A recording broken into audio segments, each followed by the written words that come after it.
রাত 2টো। ঘুম আসছে না। ফোনের স্ক্রিনের আলো আপনার মুখে পড়ছে। সোশ্যাল মিডিয়ায় সবাই যেন এগিয়ে যাচ্ছে। কেউ নতুন গাড়ি কিনেছে, কেউ বিদেশে, কেউ ফিট, কেউ সফল।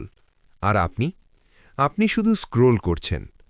হঠাৎ এক মুহূর্তে আঙুল থেমে যায়, কারণ ভিতরে একটা অদ্ভুত প্রশ্ন উঠে আসে। আমি আসলে কি করছি আমার জীবনে? এই প্রশ্নটা ভয়ঙ্কর, কারণ এটা অন্য কেউ করে না, এটা নিজের ভিতর থেকে আসে। আপনি জানেন আপনি আরও কিছু হতে পারতেন, আপনি জানেন আপনার ক্ষমতা আছে, কিন্তু আপনার কাজ আর আপনার সম্ভাবনার মধ্যে একটা বিশাল ফাঁক তৈরি হয়েছে। আর সবচেয়ে কষ্টের ব্যাপার, আপনি সেটা জানেন। আপনি জানেন আপনি অলস হয়ে গেছেন।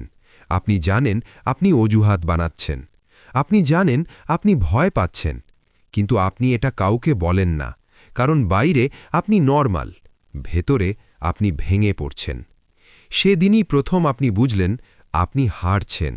কেউ আপনাকে হারাচ্ছে না, আপনি নিজেই নিজের বিরুদ্ধে ম্যাচ হারছেন। এই উপলব্ধিটাই আসল টার্নিং পয়েন্ট। বেশিরভাগ মানুষ এখানেই আবার ফোন তুলে নেয়, আবার স্ক্রোল করে, আবার ভুলে যায়। কিন্তু কিছু মানুষ আছে যারা এই অস্বস্তিটা থেকে পালায় না। তারা বসে থাকে চুপচাপ নিজের সামনে, এবং প্রথমবার স্বীকার করে, হ্যাঁ, আমি আমার সেরা সংস্করণ না। এটা দুর্বলতার স্বীকারোক্তি না, এটা যুদ্ধ ঘোষণার শুরু। কারণ আপনি যখন বুঝতে পারেন আপনি নিচে নেমে গেছেন, তখনই আপনার উপরে ওঠার সুযোগ তৈরি হয়। এই মুহূর্তে একটা সিদ্ধান্ত জন্ম নেয়। আপনি কি আগের মতোই থাকবেন, নাকি নিজেকে পুনর্গঠন করবেন?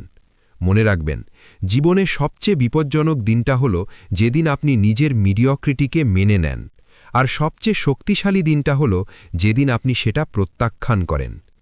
আজ হয়তো আপনার জীবন এলোমেলো, কেরিয়ার ঠিক নেই, টাকা কম, শরীর ফিট না, মাথার ভেতর সন্দেহ, কিন্তু একটা জিনিস আপনার হাতে আছে, সিদ্ধান্ত।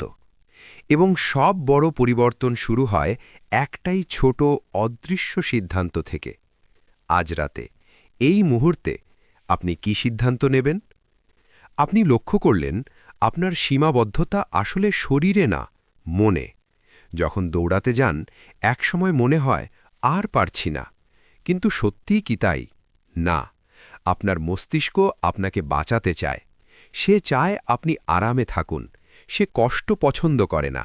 তাই সামান্য চাপ এলেই সে বলে, থামো।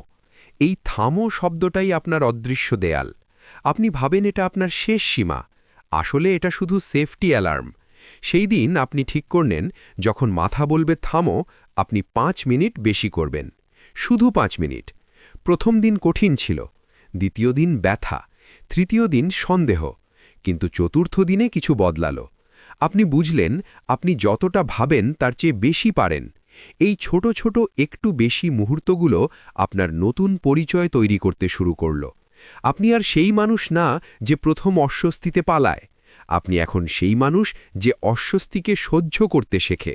আর এখানেই জন্ম নেয় মানসিক শক্তি। মনে রাখবেন, আপনার সম্ভাবনা কখনো আরামে প্রকাশ পায় না, ওটা বেরোয় চাপের মধ্যে। যেদিন আপনি এই দেয়ালটাকে চ্যালেঞ্জ করবেন, সেদিন বুঝবেন আপনি এতদিন নিজেকেই ছোট করে দেখেছেন। সফলতার ছবি সবাই দেখে, কিন্তু সফলতার রুটিন, ওটা কেউ দেখে না। প্রতিদিন ভোরে ওঠা, একই কাজ বারবার করা, কেউ প্রশংসা করছে না, কেউ দেখছে না। এই একঘেয়ে বিরক্তিকর পরিশ্রমটাই আসল যুদ্ধ। আপনি প্রথমে রেজাল্ট চেয়েছিলেন, কিন্তু ধীরে ধীরে আপনি প্রক্রিয়াকে সম্মান করতে শিখলেন। আপনি বুঝলেন মোটিভেশন আসে যায়, কিন্তু রুটিন থাকলে আপনি এগোবেনই। কিছুদিন মন চাইবে না, কিছুদিন শরীর ব্যথা করবে, কিছুদিন সবাই আপনাকে পাগল বলবে, কিন্তু আপনি থামবেন না। কারণ এখন আপনি ফলাফলের প্রেমে না, আপনি পরিশ্রমের প্রেমে পড়েছেন। এবং যে মানুষ সংগ্রামকে ভালোবাসতে শেখে, তাকে হারানো কঠিন। আপনার অতীত আছে, অপমান আছে, ব্যর্থতা আছে। আগে এগুলো আপনাকে থামাতো, এখন এগুলো আপনাকে চালায়। কেউ একদিন বলেছিল, তোমাকে দিয়ে হবে না। এই বাক্যটা আগে কালাতো, এখন এটা আগুন জ্বালায়। আপনি আপনার রাগকে দমন করেন না, আপনি সেটা কাজে লাগান। যেদিন আলসেমি আসে, আপনি মনে করেন সেই অপমান। যেদিন ভয় আসে, আপনি মনে করেন সেই ব্যর্থতা। এবং নিজেকে বলেন, আমি আবার সেই জায়গায় ফিরব না। ব্যথা এখন আর শত্রু না, এটা জ্বালানি, এবং যখন ব্যথা জ্বালানি হয় আপনার গতি অন্যদের চেয়ে আলাদা হয়ে যায়। আপনি এখন বুঝেছেন বড় পরিবর্তন একদিনে হয় না। আপনি আজ 100% বদলাতে পারবেন না, কিন্তু 1% পারবেন। আজ 1% ভালো, কাল 1% ভালো, এভাবে 365 দিন। 1 বছর পর আপনি আগের মানুষটাকে চিনতেই পারবেন না। আপনি এখন পাহাড়ের দিকে তাকান না, আপনি শুধু পরের পদক্ষেপ দেখেন। আজকের কাজ শেষ, আজকের প্রতিশ্রুতি রাখা। আপনি প্রতিদিন আয়নার সামনে দাঁড়িয়ে বলেন, আজ আমি হারিনি।